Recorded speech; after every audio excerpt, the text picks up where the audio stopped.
Mes frères et sœurs, quand tu sais que tu es face à quelqu'un qui parle, tu dois prêter l'oreille. C'est pourquoi Jérémie dit, prêtez l'oreille parce que Dieu parle. Il y a une combinaison entre la bouche et l'oreille. La bouche parle parce qu'il y a l'oreille. S'il n'y a pas d'oreille, ça ne sert à rien de parler. C'est pourquoi tu dois avoir la sensibilité, être concentré. La distraction est ennemie à la voix de Dieu. La divagation des pensées est ennemie à la voix de Dieu. Lorsque tu veux entendre, tu dois prêter l'oreille. Lorsque tu veux comprendre, tu dois prêter l'oreille. Écoute, car l'Éternel parle. Prête l'oreille ce soir. Prêtez vos oreilles spirituelles. Car s'il y a l'oreille physique, sachez qu'il y a l'oreille spirituelle. J'ai expérimenté cela, mes frères. Un jour, j'ai pu savoir qu'il n'y a pas que des yeux physiques. Il y a des yeux spirituels. Tes yeux peuvent être fermés, mais tes yeux spirituels voient. Tu peux être endormi, mais tes oreilles spirituelles entendent. Nous développons souvent notre oreille physique. Nous savons distinguer une belle ou une mauvaise chanson. Mais quand le Seigneur parle, nous sommes distraits.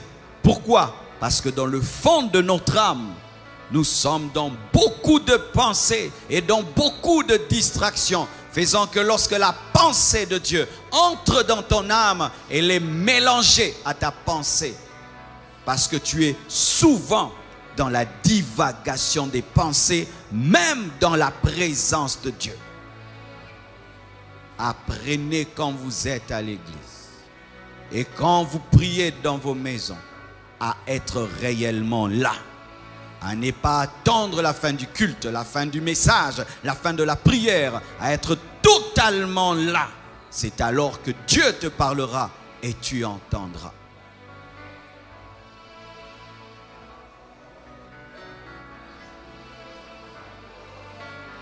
Daniel 8, 15 à 19. La Bible dit, tandis que moi, Daniel, j'avais cette vision, le Dieu des visions, et que je cherchais à la comprendre, parce qu'il y a une chose que d'avoir une vision, une autre chose est de comprendre la vision. Avoir une vision que tu ne comprends pas est égal à ne pas avoir de vision. Il ne faut pas seulement avoir des visions. Il faut comprendre les visions. Daniel a reçu une vision et il a voulu comprendre. Il a cru qu'il pouvait comprendre. Si tu ne crois pas que tu peux comprendre, tu ne comprendras pas. C'est ainsi que tu iras auprès des gens. Et Dieu a dit, explique-moi, explique-moi. Il a cru qu'il pouvait comprendre. Dieu t'ouvrira les yeux et tu comprendras. Tu comprendras. Cette nuit, tu comprendras. Et je prie que même des choses que tu as toujours vues, que tu n'as jamais comprises, te soient à nouveau révélées et que ce soir, tu puisses les comprendre. Car une vision qui n'est pas comprise est jetée à la poubelle. C'est un message non codé et il ne sert à rien. Je ne veux pas seulement des visions. Je veux comprendre les visions.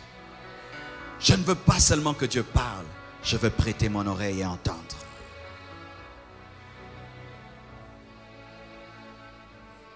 Voici quelqu'un qui avait l'apparence d'un homme se tenait devant moi, une vision. Et j'entendis la voix d'un homme au milieu de l'Oulaï. Il cria et dit, Gabriel, explique-lui la vision. Donc Gabriel était apparu à Daniel sous la forme d'un homme. Mais ce n'était pas un homme, c'était un ange. Mais à côté de Gabriel, il y avait un autre homme qui était surnaturel aussi et qui donne des ordres à Gabriel. C'était Jésus. Comme je vous l'ai dit, le Saint-Esprit n'est pas venu sur la terre le jour de la Pentecôte. Et Jésus-Christ n'est pas venu sur la terre le jour qu'il est né en Marie. Sinon, il n'est pas Dieu. Jésus a été même avant Abraham. Alléluia. Et voici quelqu'un qui avait l'apparence d'un homme se tenait devant moi. Et j'entendis la voix d'un homme au milieu de l'Oulaï. Et il cria et dit, Gabriel, explique-lui la vision. Il vint alors près du lieu où j'étais. À son approche, je fus effrayé. L'homme naturel ne supporte pas les choses spirituelles. C'est pourquoi la plupart des prophètes, lorsqu'ils avaient des apparitions angéliques, certains tombaient, d'autres tombaient malades et devaient être fortifiés. Parce que l'homme, en connaissant la déchéance, a perdu la capacité de rester longtemps là où la dimension spirituelle est très forte. C'est pourquoi il tombait, parce que l'ange amenait une gloire de Dieu tellement forte que son corps ne pouvait y résister.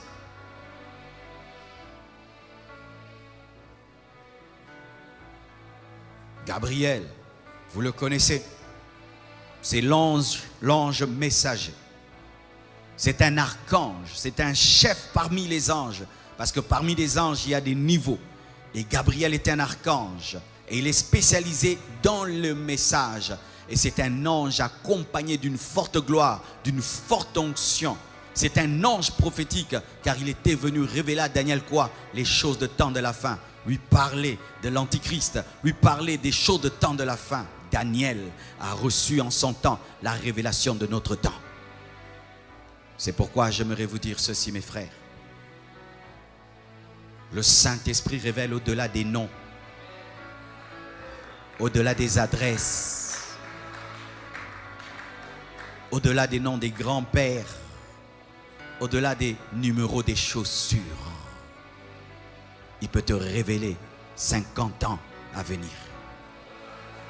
Ne réduisons pas le Saint-Esprit à des chaussures, à des noms et à des adresses. Il est Dieu. Il peut te révéler les 3 années de ta vie qui viennent. Et ce que tu dois faire chaque année. Il peut te donner une direction précise de ta vie qui va tout changer, tout modifier. Il peut te révéler ton véritable problème. Il peut te révéler ton véritable combat. Il peut te révéler ta véritable force. Il peut te révéler la sagesse que tu dois mettre en pratique pour réussir. Il peut te révéler la Bible. Il peut te révéler Jésus. Il peut te révéler le Père. Il peut se révéler à toi et il devient ton ami. Mais quand vous le réduisez à des noms, à des adresses, vous n'allez pas bénéficier de la totalité de ce qu'il peut faire.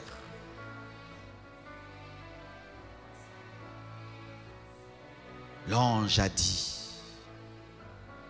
à Corneille l'adresse de Simon qui l'avait reçue. Mais les choses ne se sont pas arrêtées là.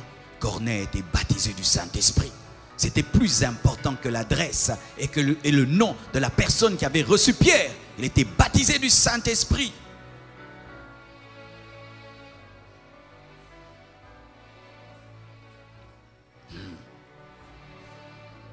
Il vint alors près du lieu où j'étais.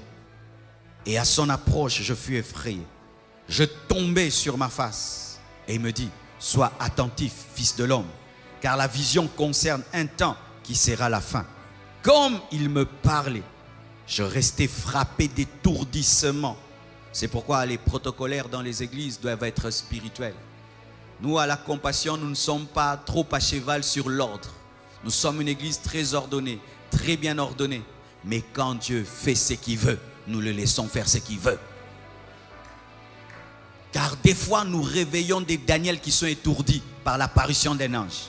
Pourquoi? Parce que nous voulons qu'ils se lèvent. Les nouveaux venus ne vont pas comprendre une église où les gens sont par terre. Mais si c'est Daniel qui est en train de voir la fin des temps, laissons-le être dans l'extase afin qu'il termine. Dans les églises, on dérange les gens qui sont en extase. Et des protocolaires qui ne connaissent jamais l'extase dérangent l'extase. Quand tu as déjà connu l'extase, tu respecteras les extases. Un jour, je suis tombé à l'église, mes frères. J'entendais une voix en dehors de moi qui me disait: Marcelo, réponds à mon appel. Qu'est-ce que tu veux que je te fasse? Je vivais des choses, mais les gens ne les vivaient pas. Paul voyait Jésus, ceux qui étaient autour entendaient la voix. Et ainsi, nous ne partageons pas au même niveau les expériences spirituelles. C'est ainsi que tu ne peux pas arrêter ce que tu ne comprends pas. Et tu ne peux pas critiquer ce qui ne t'est jamais arrivé.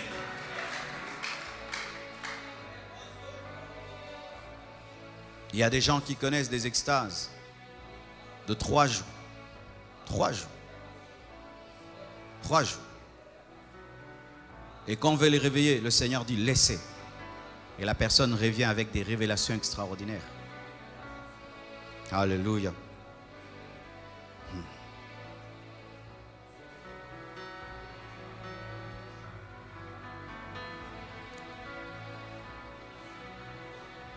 Acte 2, 15. La Bible dit: ces gens ne sont pas ivres comme vous le supposez, car c'est la 3e heure. Mais c'est ici ce qui a été dit par le prophète Joël. Dans les derniers jours, dit Dieu, je répandrai de mon esprit sur toute chair. Vos fils et vos filles prophétiseront. Vos jeunes gens auront des visions et vos vieillards auront des songes.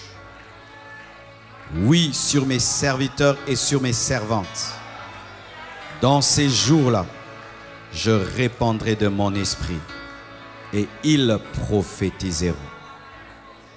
Si au temps de Pierre, c'était les derniers jours, en notre temps, c'est plus que les derniers jours. Si au temps de Pierre, cette parole devait s'accomplir, en notre temps, elle doit s'accomplir davantage. Mes frères, l'Esprit de Dieu est répandu. Tu peux prophétiser. Tu peux avoir des visions. Tu peux avoir des songes. Car le Saint-Esprit est disponible. Prophétiser, c'est parler de la part de Dieu. Avoir une vision, c'est recevoir des images célestes sans dormir. Avoir des songes, c'est recevoir des images célestes quand on dort.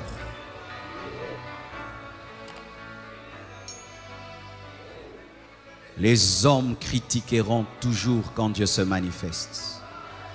Ils ont dit que les apôtres étaient ivres alors qu'ils étaient remplis de l'Esprit. Les hommes critiqueront. Ce n'est pas grave.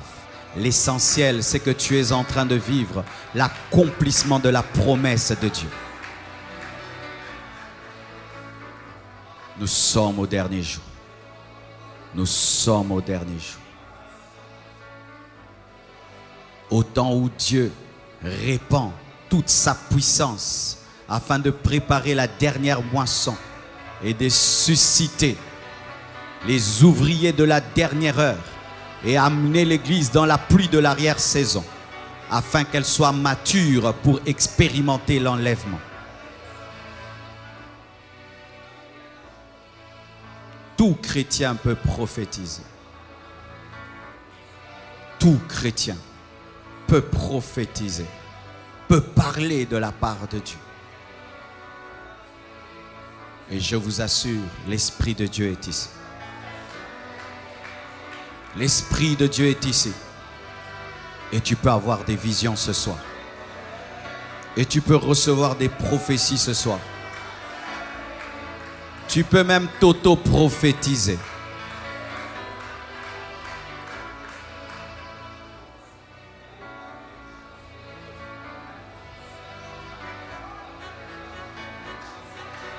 Acte 9, 3 à 7.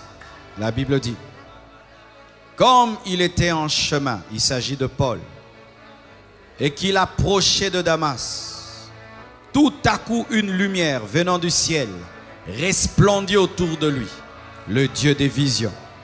Il tomba par terre et il entendit une voix qui lui disait, le Dieu des voix, Saul, Saul, précision et confirmation, pourquoi me persécutes-tu?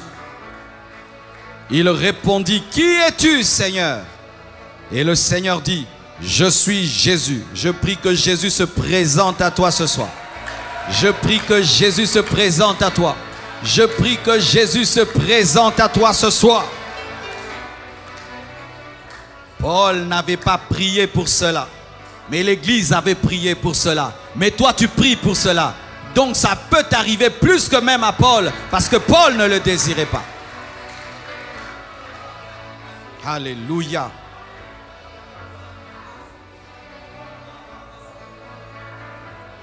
Qui es-tu, Seigneur? Et le Seigneur dit, je suis Jésus que tu persécutes. Il te serait dur de rejamber contre les aiguillons, c'est dire, il te sera difficile de vaincre ma puissance. Tremblant et saisi d'effroi, il dit, Seigneur, que veux-tu que je fasse?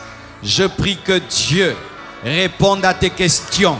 Je prie que ce soir, que Dieu réponde à tes questions. Je prie qu'aujourd'hui tu poses des questions et que Dieu réponde à tes questions. Je prie que Dieu te donne des réponses. Que veux-tu que je fasse? Tu m'as appelé à quoi? Qu'est-ce que je suis venu faire sur la terre?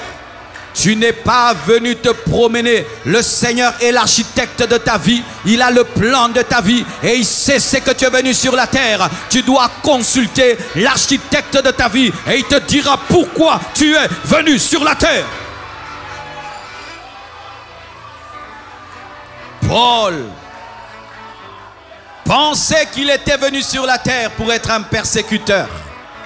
Il pensait qu'il était venu sur la terre pour être un pharisien, alors qu'il était venu sur la terre pour être l'apôtre de la grâce. Je prie que ta destinée se révèle dans la prière et que le Seigneur te dise pourquoi il t'a créé, pourquoi il t'a sauvé et pourquoi il t'a appelé.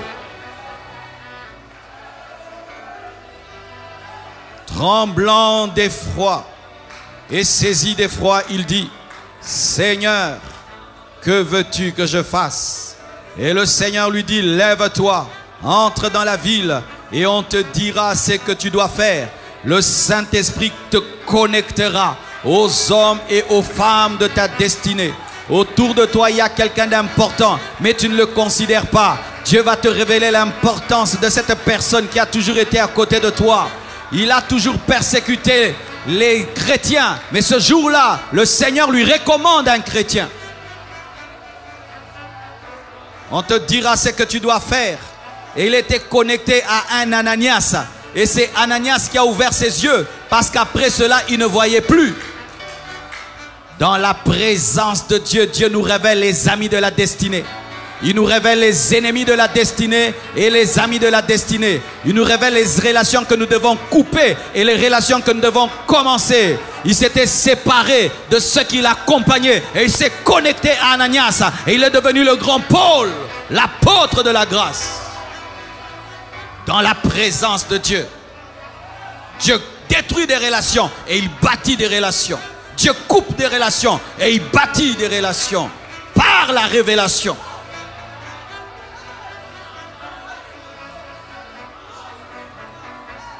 Il était attaché à ceux qui l'accompagnaient. Mais Dieu, par le niveau de la révélation, les sépare. Lui voit et il entend. Et ils entendent, ils ne voient pas. Dieu les sépare. Et il va seul avec Ananias. Frères, sœurs, je peux vous témoigner que je suis le résultat de tout ce que je prêche. Je ne me suis pas converti par une prédication. Je suis allé dans les églises. Je ne me suis jamais converti. Ce n'est pas qu'on prêchait mal. J'étais trop mauvais. Ce n'est pas qu'on Prêcher sans onction, j'étais très incrédule. Dieu a eu pitié de moi. Pitié de moi. Et il m'est apparu à l'âge de 15 ans dans ma salle de bain. Jésus m'est apparu dans une lumière et une voix a parlé, le Dieu des visions et des voix. Marcelo, convertis-toi. Et j'ai répondu à la voix. On se convertit comment? Et la voix m'a répondu. Souviens-toi des paroles de mon serviteur Jean. Aujourd'hui, je suis chrétien. Et quand je te parle de Jésus, je sais qu'il existe. Je l'ai vu. Quand je te parle des voix de Dieu, j'ai entendu. Lorsque j'ai reçu l'appel de Dieu, j'ai refusé son appel. Et des voix ont parlé dans mes oreilles. Marcelo, viens nous prêcher l'évangile, nous mourrons. Des foules et des foules et des foules. Viens nous prêcher l'évangile, nous mourrons. J'ai entendu avec mes oreilles. Frère, sans cela, il y aura des faux appels. Sans cela, il n'y aura pas des apôtres. Parce qu'un apôtre doit voir Jésus. Et il y a des apôtres au milieu de vous.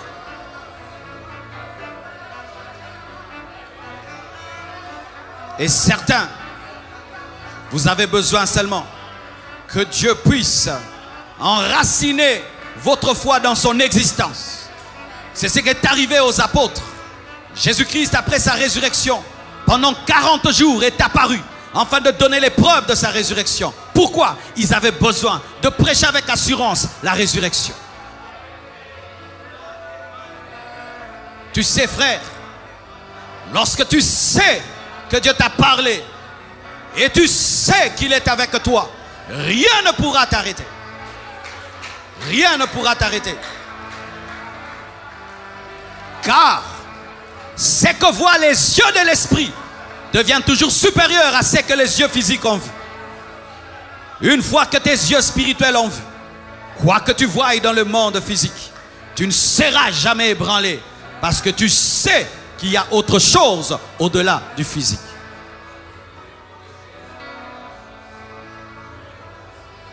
C'est pourquoi quelques secrets et nous allons prier. Si tu veux recevoir des visions et tu veux entendre la voix de Dieu, la première des choses, tu dois croire que Dieu existe. Tu dois croire que lorsque tu pries, tu parles à quelqu'un. Parce que si tu ne crois pas qu'il existe, alors celui qui n'existe pas ne peut parler. Tout commence par la foi en son existence. Et je t'assure que c'est un Dieu vivant. 2, tu dois croire que Dieu parle. Parce que tu peux croire qu'il existe, mais tu ne crois pas qu'il parle. Et toute la Bible nous révèle un Dieu qui parle. Dieu existe, mais il n'existe pas seulement. Il parle aussi. Un autre secret. Tu dois savoir qu'il parle de plusieurs manières. Il peut te parler par une vision. Tu ne dors pas. Comme ça, tes yeux s'ouvrent et tu vois. Il peut te parler dans le songe. Où tu dors et il te parle. Il peut te parler par une voix audible. Dehors, un oracle et tu l'entends. Il peut te parler par une voix dedans, à l'intérieur de ton esprit. Il peut te parler par une conviction. Tu es seulement convaincu à 200%. Il peut te parler par la paix, par la joie. Il peut te parler par une prédication, par un enseignement. Il peut te parler par les signes et les circonstances. Il peut te parler par un conseil de quelqu'un. Il peut te parler par un verset biblique. Il peut te parler par un livre. Il a plusieurs manières de parler. Dieu parle de plusieurs manières, mais c'est nous qui ne prendrons pas garde.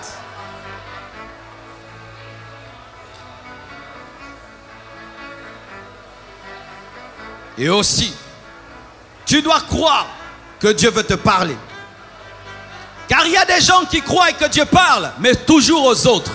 Il n'y a pas de chouchou de Dieu. Il n'y a pas de chéri de Dieu. Il n'y a pas d'enfant préféré de Dieu. Si tu as Jésus et tu as le Saint-Esprit, tu as le droit d'entendre sa voix.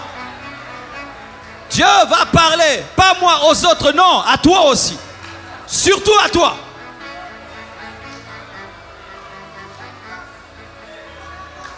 Il faut aussi que tu enlèves la peur. Il y a des gens qui ont peur d'entendre la voix de Dieu. Il y a des gens qui ont peur de voir des visions. Il y a des gens qui ont peur d'avoir des extases, des expériences. N'aie pas peur, c'est ton Père. N'aie pas peur, c'est ton Père. N'aie pas peur, c'est ton Père. N'aie pas peur, c'est ton Père. N'aie pas peur, c'est ton Père.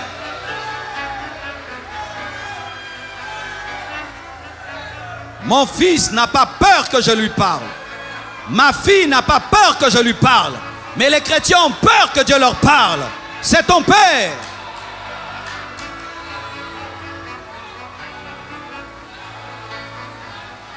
Pour terminer, tu dois désirer ardemment qu'il te parle.